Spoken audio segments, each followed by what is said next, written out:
Dr. Suya Hair Diary Channel မှာဖြစ်ပါတယ်ဒီနေ့ကျွန်မပြပြချင်တာကတော့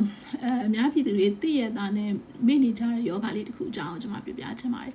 အဲ့ဒါဘာလဲဆိုတော့ခွေးဥပြန်ယောဂပါနော်ဒီနေ့ခေတ်ခါမှာလူတွေက stress တွေလည်းများလုပ်တွေလည်းများအထီးကျန်ဆန်တော့တယောက်တည်းသမားတွေကတီလေးတွေမွေးထားကြတာပေါ့နော်ကြောင်လေးတွေခွေးလေးတွေချစ်စရာကောင်းပါတယ်ဒါပေမဲ့ဆရာဝန်တွေကလည်းသိမပြောဖြစ်ကြတဲ့အခါမှာ awareness နည်းနည်းနည်းနေတာခွေးဥပြန်ယောဂအကြောင်းနော်ခွေးဥပြန်ယောဂအကြောင်းခွေးဥပြန်ဆိုမြဲကြောင်မှလည်းဖြစ်တယ်ပေါ့နော်အဲ့တော့ဘာကြောင့်လဲဆိုတော့ virus ယောဂတစ်ခုဖြစ်တယ် rabies virus လို့ခေါ်တယ်နော်ကူးစက်တာပေါ့လေကူးစက်တယ်ဆိုတော့လေတွေကကူးစက်တာတော့မဟုတ်ဘူးကိုယ့်ရဲ့ခွေးလေးကိုတခြားသောခွေးတွေမှာဖြစ်နေတဲ့ဒီခွေးဥပြန်ယောဂကူးလာတာပေါ့နော်ဆိုတော့ကိုကမသိဘူးပေါ့မသိတဲ့အခါကျတော့အဲ့ကိုကိုက်လိုက်ရင်ချစ်လိုက်ရင်အဲ့မှာခွေးဥယောဂကိုကူးစက်နိုင်ပါတယ်နော်အဲ့တော့ခွေးဥပြန်ယောဂက virus ကြောင့်ဖြစ်တယ်ခွေးကပေါ့နော်ကိုကိုက်လို့ပဲဖြစ်ဖြစ်ကိုရင်ကခွေးမှမဟုတ်နော်လမ်းမခွေးဘယ်ခွေးပဲဖြစ်ဖြစ်ပေါ့နော်ကိုကိုက်လို့ဒါမှမဟုတ်ရင်ကိုကအနာရှိတဲ့နေရာကိုရှာနဲ့လာရက်လို့ပေါ့နော်အဲ့လိုမျိုးနေရာအဖြစ်ကူးစက်နိုင်တယ်အဲ့တော့သူ့ရဲ့တရေထဲမှာတွေးထဲမှာပါလာတဲ့ဒီ virus ပေါ့နော် rabies virus ကလူရဲ့ခန္ဓာကိုယ်ထဲကိုဝင်သွားပြီးတော့ကူးစက်နိုင်တယ်အမှန်တန်ကြောက်ဖို့ကောင်းတယ်နော်ခွေးယူယောဂက virus သူ့မှာခွေးယူယောဂရှိလို့ကိုယ်ကိုက်လိုက်လို့ရက်လိုက်လို့ခွေးယူယောဂကူးစက်ပြီးဆိုရင်တကယ်ကိုခွေးယူယောဂမပြောက်ဘူးနော်ခွေးယူ rabies ယောဂစားဖြစ်ပြီးဆိုလို့ရှိရင်အသက်ဆုံးမှုပဲဖြစ်ပါတယ်ကမ္ဘာပေါ်မှာ rabies ယောဂဖြစ်ပြီးပြန်ပြောက်သွားတာအမတန်ရှာရှာပါပါပဲဖြစ်တယ်နော်ဘယ်တခြားယောဂတွေလို့မဟုတ်ဘူး awareness နဲ့ပြီးမြဲခွေးဥပြန်ပြီးဆိုရင်တော့အသက်မရှင်နိုင်အောင်ရှင်ပြောရင်ခွေးဥပြန်ရင်တော့အသက်မရှင်နိုင်နော်အဲ့တော့ဘာဖြစ်လဲဆိုတော့အဲ့ခွေးကကိုက်လိုက်တယ်ပေါ့နော်ကိုက်လိုက်တော့ကိုကလည်းအမှုမဲ့အမှတ်မဲ့ပဲနေနေတယ်မသိဘူးပေါ့ဒါပေမဲ့ incubation period တခုကျော်လာပြီဆိုလို့ရှိရင်များတော့ရတစ်ပတ်နှစ်ပတ်သုံးပတ်ပေါ့နော်အလားလောက်နေလာပြီဆိုရင်သူက hydrophobia ဆိုတာနဲ့စားရေတောက်ရေကိုကြောက်လာတာပေါ့နော်ရေမတောက်ချင်ရေကြောက်တချို့ရုပ်ရှင်တွေကတော့ခွေးလို အော်တွေပါပြအမှန်တော့အဲ့လိုရတော့မဟုတ်ဘူးအဓိကတော့ရေတောက်အောင်မှကြောက်လာတာပါကျွန်တော်တို့ကဒီ level မှာရှိတဲ့ muscle ကို affect သွားဖြစ်တာအဲ့ဒီ virus နဲ့ပေါ့နော် level muscle တွေ affect ဖြစ်လာတော့သူကရေတောက်လို့မရတော့ဘူးเนาะရေလက်မမျိုးချနိုင်နောက်တစ်ခါသူကအဲ့လိုပေါ့အုံနောက်ထဲပါကူးစက်တတ်တဲ့ neurological ယောဂတစ်မျိုးပါဖြစ်လာတဲ့အခါကျသူကဝူဝါးတွေអော်လာတာပေါ့နော်အဲ့တော့ခွေးလိုဦးရဲရတော့မဟုတ်ဘူးဒါပေမဲ့ဝူဝါးဖြစ်လာတာဗါလဲဆိုတော့အုံနောက်ပါထိကြိုက်ပျက်စီးသွားတာအောင်နော်ထိကြိုက်ပျက်စီးသွားတော့သူကအုံနောက်ပြတ်သွားတော့မိသားစုကိုလည်းမသိတော့ဘူးအော်ဟစ်နေမယ်အဲ့လိုရှည်လည်းမတောင်းနိုင်ဘူးပေါ့နော်တော်တော်လေးကြောက်စရာကောင်းတယ်တော်တော်လေးလည်းတနာဖို့ကောင်းတယ်နော်ရန်ကုန်စေးုံကြီးမှာထားလို့ရှိရင်သူကတက်သူဒီယောဂါကိုထားတယ်အလင်းအောင်လည်းမခံနိုင်ဘူးဟိုအမှောင်ထဲမှာနော်ဟိုအောက်ထပ်မှာအဲ့လိုမျိုးတက်ကြီးထားရတယ်မိသားစုလည်းသွားကြည့်လို့မရဘူးဘာဖြစ်လဲဆိုတော့ကူးနိုင်လို့ပေါ့နော်ကိုကသွားကြည့်နေလို့မှဒီသူစီကနေယောဂါကိုစီကိုကူးလာနိုင်တယ်အဲ့တော့ကိုမိသားစုဖြစ်ရင်တော့မှသွားကြည့်လို့မရဘူးနော်သွားကြည့်ရင်လည်းကူးမှာဥဆိုတော့ပေးမကြည့်ရတဲ့ဘောလေးရှိရပါတော့အဲ့တော့ခွေးယူယောဂါဖြစ်ပြီးဆိုရင်ခွေးယူပြန်ပြီးဆိုရင်သိမှာပဲပေါ့နော်သိမှာပဲအသက်ရှင်ဖို့ရမရှိသလောက်ပဲနော်အဲကြောင့်မလို့ awareness မရှိဘူးဆရာဝန်တွေကသိမပြောချဘူးဒါပေမဲ့အရန်ကြောက်စရာကောင်းတယ်နော်ဒေါက်တာတော့တော်တော်ကြောက်ပါတယ်အဲကြောင့်မလို့တလိပ်ဆန်တွေကိုအရောတော်ဝင်နေမယ်ဆိုလို့ရှိရင်နော်အဲ့တော့ဘေးရင်ကခွေးပဲလေဆိုပြီးတော့အဲ့လိုမျိုးမရဘူးနော်ဘယ်ခွေးမှာဘယ်ကြောင်မှာဘယ်ယောဂဖြစ်နေလဲဆိုတာကိုကမသိနိုင်ဘူးအဲ့တော့တကယ်လို့ကိုယ့်အိမ်ကခွေးကြောင်ဆိုလို့ရှိရင်တော့ဒါတလိပ်ဆန်ဆရာဝန်နဲ့ပုံမှန်ပြပြီးတော့ဒီ rabies ကာကွယ်ဆေးကိုထိုးထားရမယ်နော်ကာကွယ်ဆေးထိုးတာတော့မှ 100% ကာကွယ်ပြီလားဆိုတော့မဟုတ်သေးဘူးနော်တော်များတော့ကာကွယ်ပြီလို့တော့ပြောလို့ရတာပေါ့လေနော်ကာကွယ်ဆေးထိုးထားရမယ်ထူးသဖြင့်ဒါပေမဲ့လမ်းမေးခွေးတွေဒီခွေးကိုကအမြဲတွေ့နေတာပဲ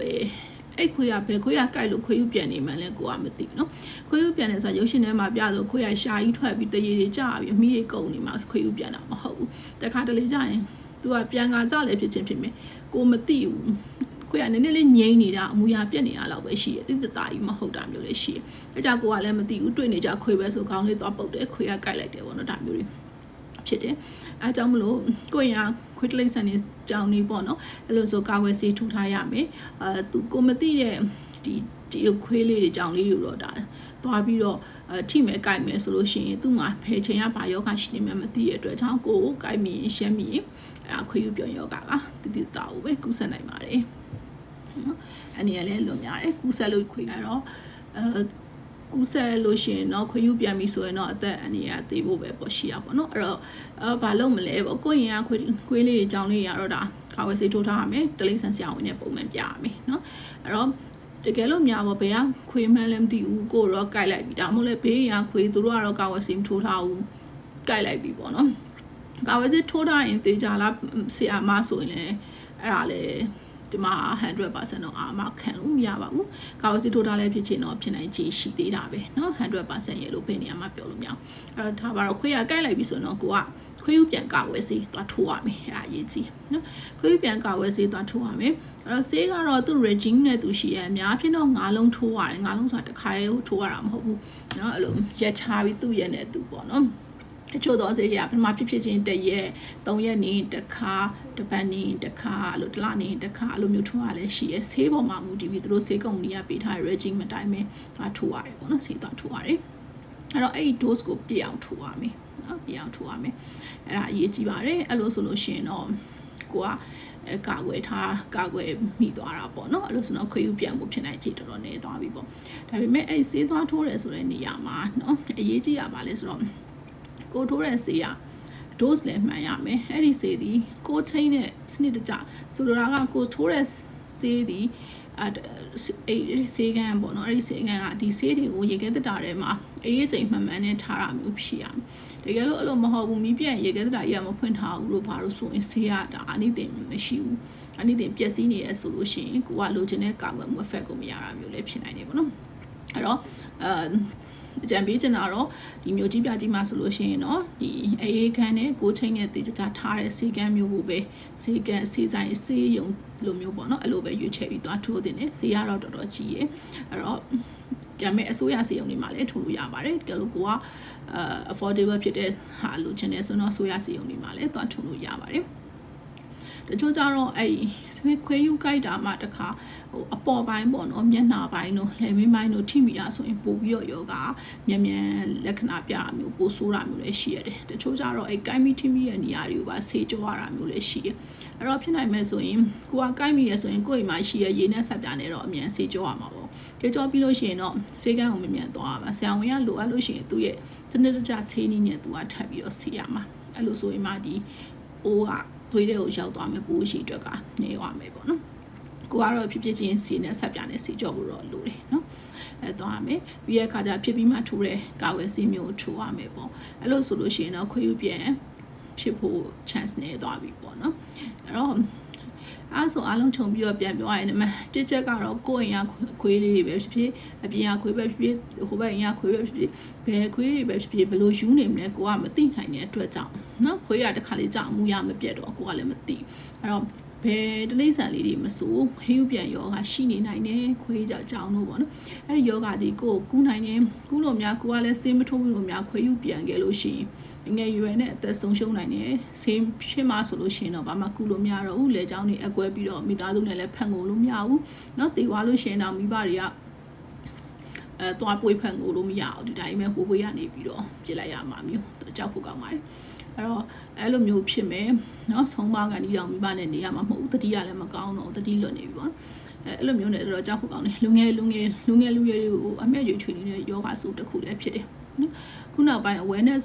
မရှိကြဘူးမပြောဖြစ်ကြဘူးဆိုပေမဲ့ဒါဒီသလုံးရှိနေတဲ့ယောဂကြီးဖြစ်ပြီးတော့တကယ်လည်းကြောက်စရာကောင်းပါတယ်အခုခေတ်မှာကြတော့ဒီလေးတွေကိုတော်တော်လေးချစ်တယ်လို့များတယ်ဒါပေမဲ့သူတို့ကပေးတဲ့အဲ့ဒီယောဂဒီလူကိုငယ်ရွယ်လူငယ်လေးတွေကိုအသေးဆုံးနဲ့သိရမယ့်ယောဂဖြစ်တဲ့အတွက်ကြောင့်ဆရာမ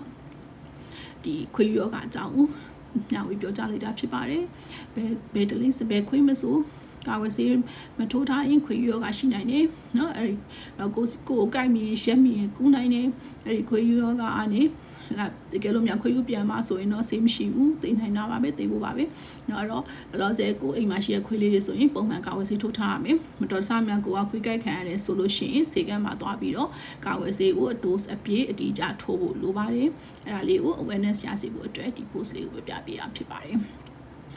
ဒါဆိုရင်ဆရာမရဲ့ဒေါက်တာဆူဟဲ diary channel မှာတည်တည်နဲ့ကျမ်းမာရေးအချက်လက်လေးကိုနှင်းတင်လို့ပြောပြပေးနေတာဖြစ်ပါတယ်အဲ့တော့ဒီ channel လေးကို like and subscribe လုပ်ထားခြင်းအပြင်မိတွေ့လိုအပ်တဲ့ဘုဒ္ဓလေးတွေကိုလေ့လာကြဖို့အတွက်ဖိတ်ခေါ်လိုပါတယ်အားလုံးပဲကျမ်းမာကြပါစေရှင်